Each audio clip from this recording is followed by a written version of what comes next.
Welcome back to the kitchen. Tonight we're gonna cook spaghetti and meatballs in the Instapot. Okay, first step to make spaghetti and meatballs in the Instapot is to add the meatballs.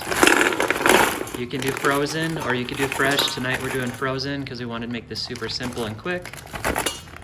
So there goes the meatballs. Okay, next step is to break your noodles and lay them in the Instant Pot. Spread out. Next up is the sauce. I won't be pouring all this sauce into there. We won't need that much. And whatever sauce you like, this happens to be meat flavored. Next up, you add 1 can of beef broth. Try and get it around the sides. And 1 cup of water. Okay, then we put the lid on.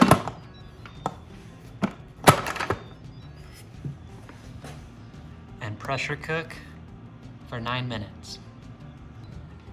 Okay, once your Instant Pot has been cooking for 9 minutes, you need to push the quick release and let it release its pressure until that metal pin drops.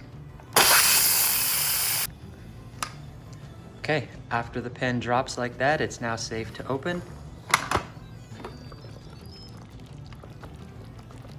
And now you're gonna wanna give it a stir.